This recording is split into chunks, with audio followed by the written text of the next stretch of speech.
The Dick Cavett Show with Woody Allen, Ruth Gordon, and Bob Rosengarten at the orchestra.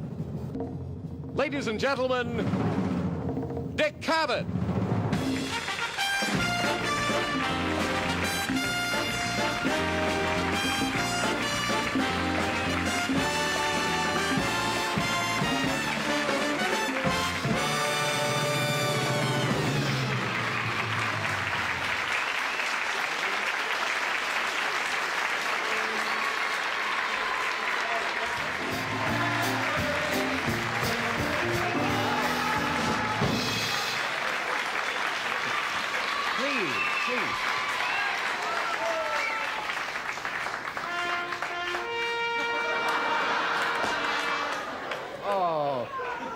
There's no place for sick humor in this medium.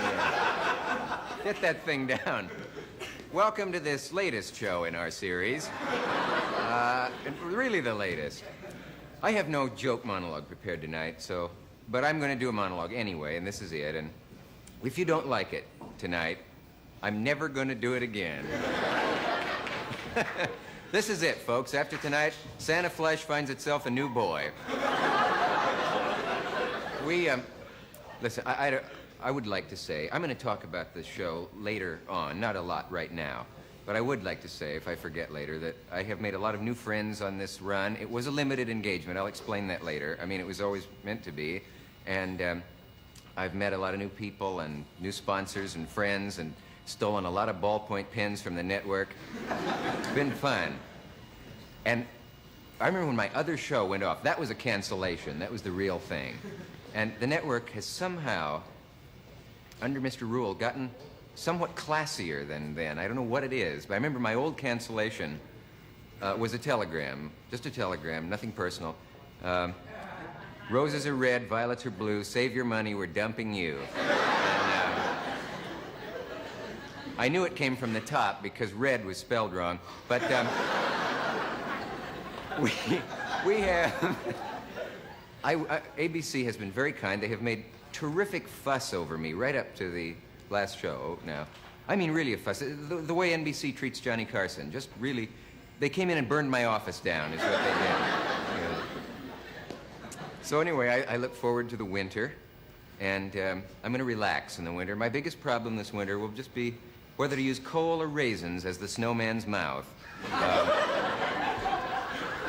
You see, none of the pressures and tensions of television. Hey, a stagehand gave me a joke. He waited all this time, and he gave me a joke. Said, you may need this in the monologue. He said, tell him we were going to serve Long Island duckling, but the train didn't get in. Listen. Gee, the stagehand gets applause, I get nothing. More stagehands should be out on stage, and more performers should be back where they belong. Oh, hi, Rosengarten. He's not there. Hi, Dickie. Knock it off. What was I going to tell you? Oh, someone asked, I did a joke about Shirley Temple the other day, and they said, the reason Mr. Nixon appointed her to the UN delegation. And theories have been coming in. One of them is that he wants the world to have a happy ending. That's not the best one that's come in. We've had quite a few others. Listen, I have some mail to read to you. We were deluged with phone calls about the Adam Clayton Powell show Tuesday night, and the mail won't be able to come in by that, but I am going to read you, as we come back, some angry mail and some nice mail that we've gotten so that you know that your mail is looked at. And I don't want to go into a long thing about thanking all the little people, because none of them is littler than I am on this show. And so we should just get on with it. We have tonight Woody Allen, who has had a number of honors lately. One of them, he's been appointed fashion consultant to the Manganaro Trucking and Delivery firm. And one of the great ladies of the American theater and screen, Miss Ruth Gordon, is here with us. And we'll be back after this message.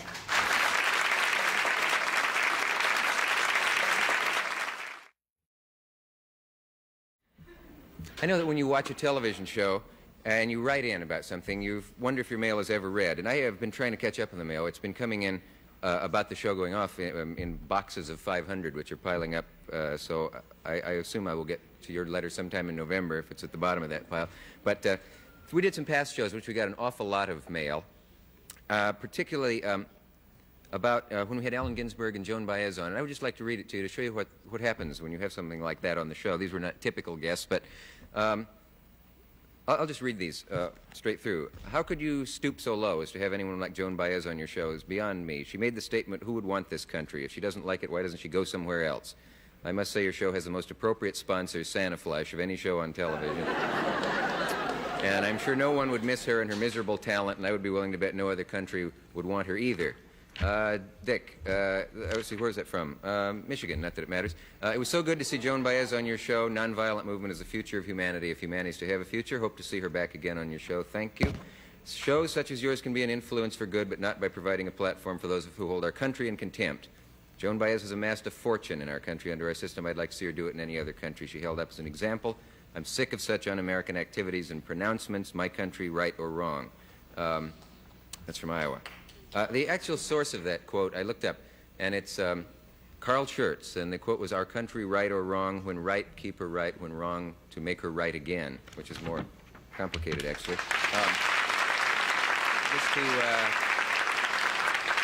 Just to counteract the mail you may have gotten about Joan Baez Harris, enjoyed her very much after your tasteless remark about her husband. As well, thanks for having more courage than CBS. May I say further that bland, uninspired television offends my group. Sincerely, Ann Jennings. The appearance of Joan Baez, this is a telegram, on Dick Cavett's show Monday night was a revelation. Cavett's introduction, quote, the only guest I've had whose husband is in jail, end quote, was tasteless. But his opening remark, how does it feel to have your old man out of the house, sets a new standard for brutality in a medium whose basic contribution to American life is vulgarity. Cavett's comeuppance from the studio audience was surprising, but the revelation came from Miss Baez, her grace and her humanity, and Cavett, who when faced with a human being, revealed himself a fool. This is written to let you know that there are people who appreciate your letting Joan Baez express her views in relationship to the draft and the war and so on. Denver. Disappointing treatment of Baez deserves apology. Would appreciate explanation on air tonight. Is your liberal attitude a facade? Sorry to see you've been emasculated by ABC. Fraternally, the San Francisco Resistance. Thank you for showing courage and integrity by having someone on like Allen Ginsberg. It was the only opportunity many of us have had to hear this man speak. Your questions get right to the heart of the matter. Thank you. Why do you allow an insect like Allen Ginsberg to make a statement that Sinclair was sentenced to 9.5 to 10 years for possessing 2 marijuana cigarettes? I enjoy your show, but he was convicted for the 3rd time. Someone should clear this up. Why allow people to lie on your program? I'm disappointed in you. I guess I'll have to discontinue being one of your viewers. It's from Mr. Dentner, so someone can tell him that I read his letter. Well, your show is consistently interesting and entertaining, but tonight with Allen Ginsberg was the best yet. I hope that you will continue to see you for a long time, and Mr. Ginsberg again, William Mulligan, M.D. I'm sorry, I should not read some names and not others. Thank you for having Allen Ginsberg on. He's a great human being. On Tuesday, you had Allen Ginsberg on your show. After listening to your conversation with him, we came to the conclusion that he was in favor of drugs. He complained that a friend was given a sentence for 9 years for selling 2 sticks of pot. We would have given him 20 years. We are not old people. We're 15 and 16-year-old girls, and we don't consider ourselves squares. In our opinion, this man is a pig, and if the world were left in his hands, we feel it would be in a worse state than it is now. The drug user is a menace not only to himself, but all society. And thank you for... we'd like to express our opinion that not all young people are in favor of drugs. Well, this goes on. It's interesting and confusing. Another letter in favor of Ginsberg, another letter against him. Honest people can disagree on this subject, and I am not against either of you. This sort of thing gets me a bit. Why did you have that Ginsberg animal on your show? Do you think young people should take LSD? No, I do not, as I said on that show. He was as repulsive and obnoxious, and furthermore, he should be tried for treason. Why doesn't the Army round up some of these rats and put them away somewhere? Mrs. So-and-so, you, madam, are a fool.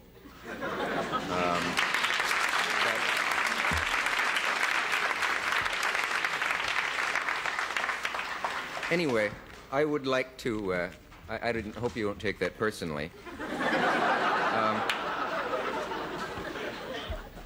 And I don't mean to lump the other people who did not like Allen Ginsberg with you. My husband and I have been watching your show regularly. This is the confusing thing about doing this show. I explained this one night. I was talking to Jack Parr about it over the weekend.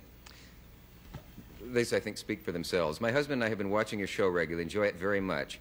Last night, Joan Baez, one of your guests, and I'm writing to let you know we did not agree with your stand against her. Usually, you're quite broad-minded, but last night you acted like a boob. Recently, I viewed the show in which Joan Baez was interviewed, and I was so appalled that I felt compelled to express my feelings. How sad that Americanism has slipped to this level. Hard to believe that anyone could make such comments on national television without one word of opposition from the host. There's a contradiction in those two. One more to show you that. May I tell you how happy I was that your audience did not applaud Joan Baez in the garbage her draft dodger husband wrote?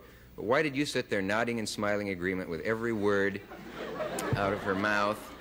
And the next letter says, Mr. Cavett's hostility and total ignorance of Joan Baez's message of brotherhood was despicable. He hates the love that she speaks of and that is possessed by Joan Baez, and it is a symbol of his insignificance. It's very hard to know which I did when I read these things. Anyway, I just wanted you to see that. People write in, I've said this before, when I disagree with someone, they say, you're supposed to shut up and be an objective host and not interrupt. And when I don't disagree with someone, they do. They say, the same people say, why don't you tell them? You know, why did you shut that guy up? So, as I said, please be more precise in your instructions. It's hard to know. There have been thousands of letters about the show going off. And this one amused me. I have favored my furniture. The kitchen floor shots bravo. The 3 toilet bowls are Santa flushed. Thanks to Raid, the only pest around is our dog. Our teenage daughters go with Clearasil and Sinex. And I'm smoking a Viceroy as I write. Is there anything else we can do to keep your litter entertaining program so on the air?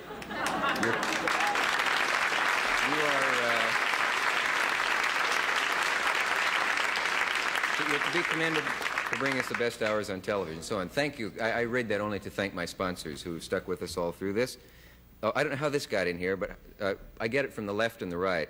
How could you stoop to having William Buckley on your show? The man is a known snake. That's it. A known snake is really something. I know that's going to ruin his day. Anyway, thank you for indulging me in all that and letting me hear that. I must read now this from Elton Rule of ABC, who's president of ABC. It's a telegram. Congratulations on the Dick Cavett Summer Series. As I mentioned in our meeting earlier this week, the response to this innovative programming is most gratifying. As you know, we are now developing plans to ensure the future of the Dick Cavett Show on ABC. I assure you, Dick Cavett figures strongly in ABC's future. Elton Rule, president of ABC Television Network.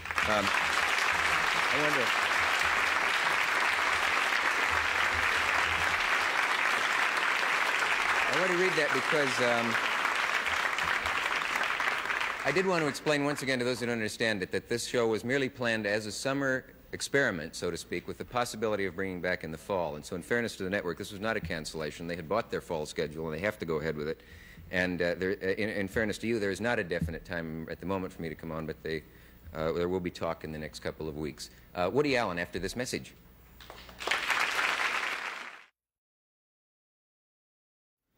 I'm confessing that I love you. Gee, that never fails. I don't know what it is. I wish I could read you Judith Chris' review of Woody Allen's new film, but I cannot. It's a rave review, and it is a hilarious movie. I just saw it for the second time. And I would like you to welcome Woody. He's had a slight disappointment, and he may not be in a great mood. I probably shouldn't say that. But the 10 Best Dressed list came out, and he was edged out by the rest of the country.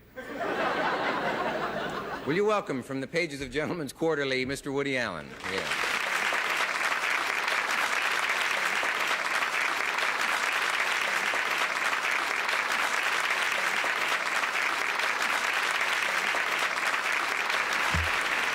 Contentions up there. Yeah.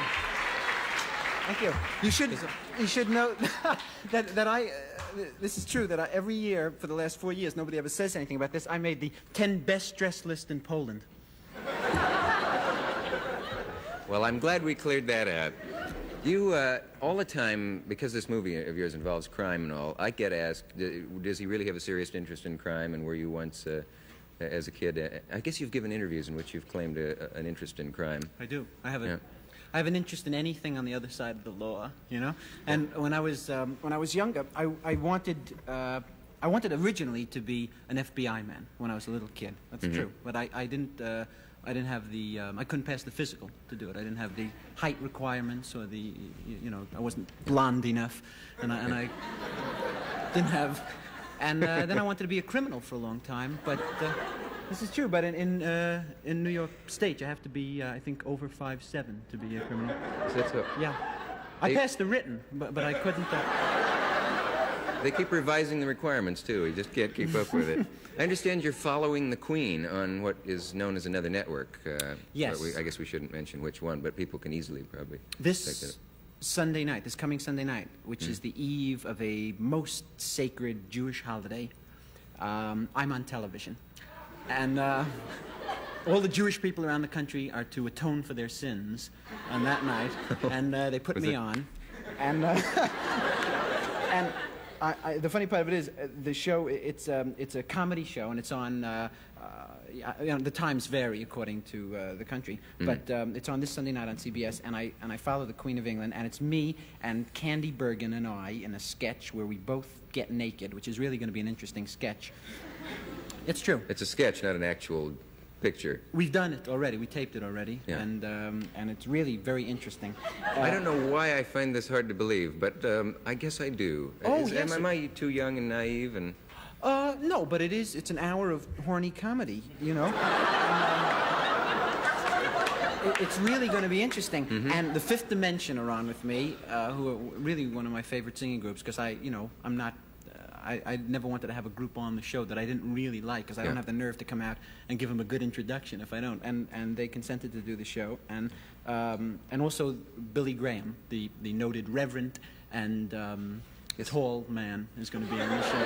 It's a very unlikely combination, I must say. Yes. You know the royal family, do you? Weren't you when you were in England? I was in England, but I did a command performance once for the Queen. Raquel Welch and myself did a command performance. It's true. It's not what you think it was, incidentally. I got a chance to meet the Queen, and I was in a long line of people, and I was dressed with tails and white tie and tails, and everybody else was next to me, and the Queen came down the aisle, and we all had to bow and meet her, and she said, what are you in town for? And it's true. That's what she said to me, and I said, can you get rid of the king for 5 minutes? I wouldn't have thought of that. That's great. Do you know, speaking of Raquel Welch, have you ever heard this rumor that I was married to her once? I swear, yeah, no kidding. It appeared in a national magazine, in a question column, that we understand that Cavett was once married to Raquel Welch. I thought that was true. No. I would have remembered, wouldn't I? I'll have to... Well, anyway. I had Namath on here, Joe Namath, the other night. Right. And one of the frustrations of my life is that I never was able to play football. I was just too small. Did you go for football, even though you're even... I played all sports well when I was younger. That's all. It's the truth. I'm a remarkably good athlete, and I'm a great baseball player. I got tremendous power to all fields, and Kidding. it's true. And I was a great quarterback, and a fantastic field goal kicker, and I was a great high jumper, and I was a boxer for a while, and I was a great tennis and golf player, and I was a remarkable long-distance runner and a soccer star for a long time, and I do a lot of work on the trampoline, and I do quite a bit of charity work for the B'nai B'rith. I see. I wondered where that was going. We have, listen, I have an idea. They have put these chairs out here. I thought of this just before we went on. What Norman Mailer calls an existential caper. Why don't we step down center stage, as they do in the Bishop Show, and let the audience ask us anything they want to.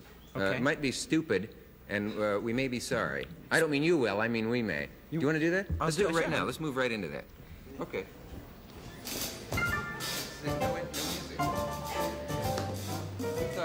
That this would probably be a good... We could stand if it's more comfortable. It's a funny feeling. Yeah, it is weird. I really feel like a dunce in this chair. We look like two Charlie McCarthys sitting here. Bergie. Anyway, raise your hand if you want to ask us, either of us, a question. Yes, sir, Woody, you would. how does it feel to be perverted? How does it feel to be perverted? How does it feel to be perverted?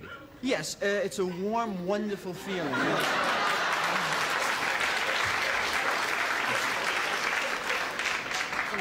I'm always asked that question. In this week's New York Magazine, I'm quoted as being, in quotes, one of the country's leading perverts. And it's true. That's a strange thing I'm to at least call one of the anybody. top 10, you know, if not the leading. I haven't seen this year's list. Who else would let... There's a gentleman right there. Can you get a microphone to him? Either of us. I saw you on 59th Street a week ago going to see that movie Swedish Heaven and Hell with a girl. Do you remember when I said to you, hello, paranoid? Yes, Yes, I do.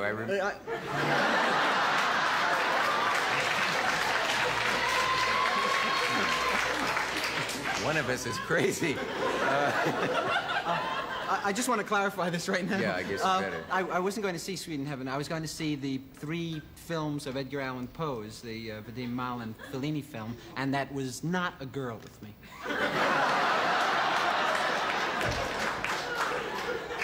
And that's why I answered you the way I did that day. Now I'll let them wonder if we're...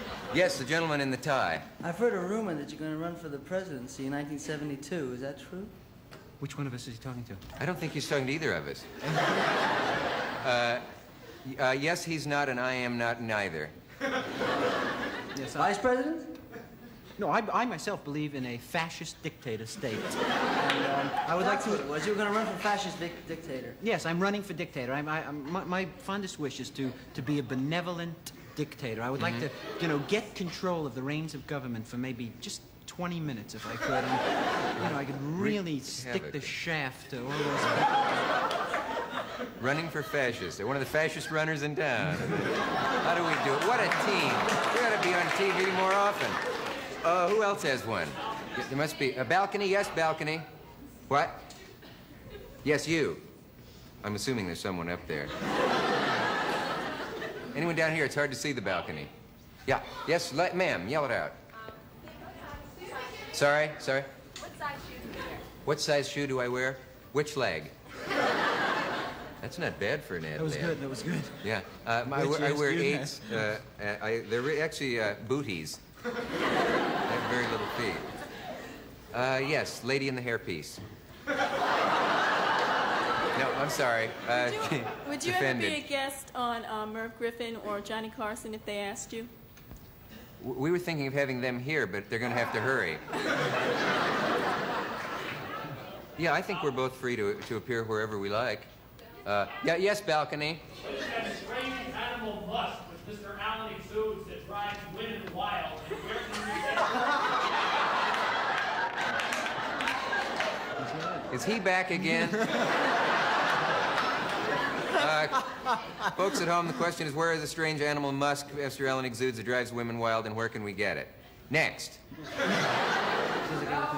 Yes, a gentleman with the bow tie. Yes, sir. Yes, sir. Mr. Allen, there was an item in the paper Yes. that stated that you can make a lot more money writing, but you prefer performing. Could you tell us why you personally prefer performing? I don't. I don't prefer writing or performing, actually. Well, why do you do? Why do you do more performing than writing? I don't. I do an inverse ratio of writing to the amount of perverse activity that I do. And, there's somebody in the balcony right there. There's someone actually freaking out in the balcony. Yes, yes, you're right, yes. Pretty close in here. Yeah. I'm married but separated. You know, so it's the same thing in a different sense. I have to walk a few blocks to get what I want.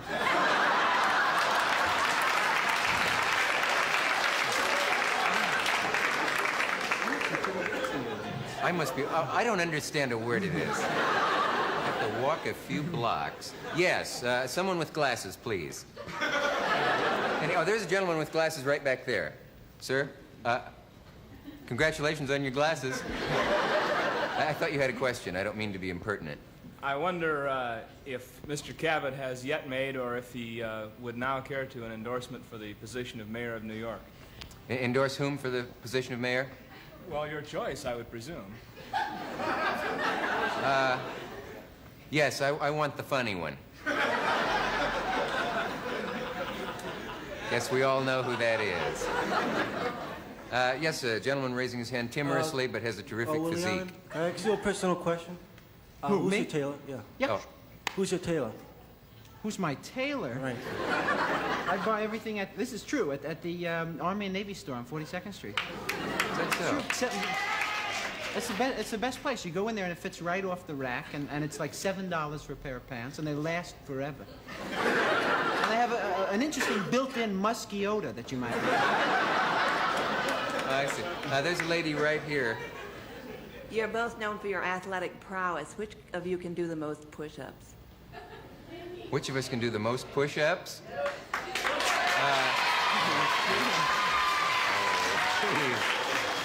I think we all know the answer to that. We would cancel each other out. Yes. That's true. I started a push-up in 1946. This is true, and it lasted through, I think, the late 50s. Do you think they're daring us to try? Come on. Make a spectacle of our... I can't do push-ups because I have a terrible, I have an emphysema of my chest that extends, this is true, down to my leg and back up the other side, negating. Also, my chest is at the Broadhurst Theater. We should give odds. We should start even. I should take my jacket off. Yeah, I'm not going to actually do push-ups.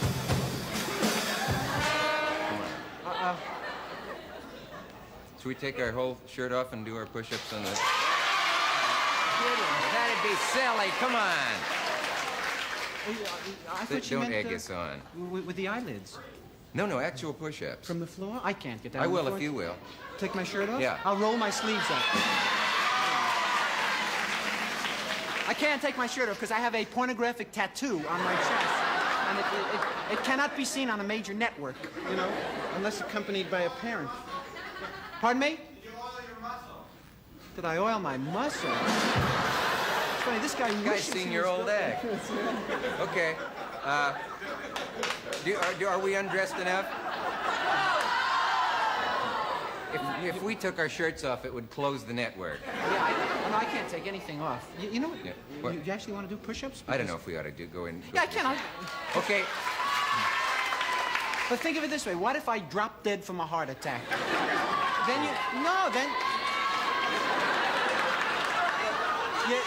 You clap, but you'll feel guilty, right, when you go home.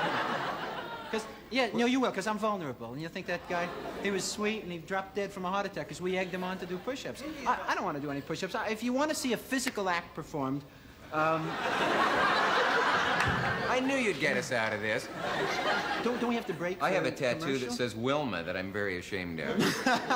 No, I got it as a kid at the fair. There was a girl named Wilma, and after that I broke up with her, and there are no red-hot Wilmas running around, so I've wasted my Wilma. I don't want to do push-ups. I can't. I'm too dignified. Let's do 5, and we'll let the audience count, and they'll judge on who did them better. 5? You gotta be kidding. I can't hold out for more than 2. All right, I'm gonna do them. Go. How long can we stay this way? Okay. This is ridiculous. Yeah, All right. Go. 1. Oh.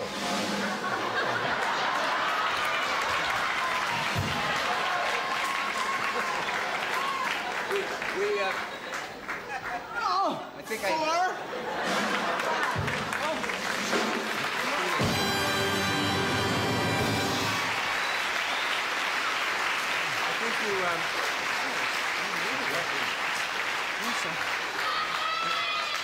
It's funny. Have you ever heard a man herniate from the waist up?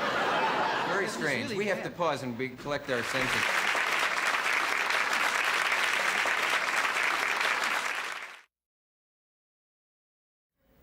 Miss Gordon will be here in a moment. Woody, is your movie around the country yet, or are we talking about a movie that's only in New York? No. The movie is in New York at the 68th Street Playhouse, and it's in Los Angeles at the Regent Theater, and it's in Boston at the Sherry One Theater, and it opens next week in Philadelphia at the Lane Theater, and the week after that at the United Artists Theater in Chicago. And Could I hear those again? I must say, you're very frank in those answers. You've always been about your personal life, about anything. I've never seen anyone answer questions with such candor. You talk about the ladies. Yeah, I'm very cool about that. You know, I am. This is a true story. About 2 weeks ago, I ran into my ex-wife at a restaurant in New York, and I'm a sophisticated person about all these things, you know, and I said to her, would you be interested in, for old time's sake, to make love one more time? And she said, over my dead body.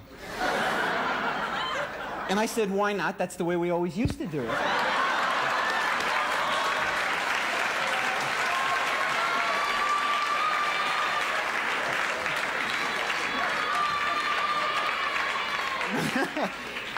I wish I were older and understood all these things.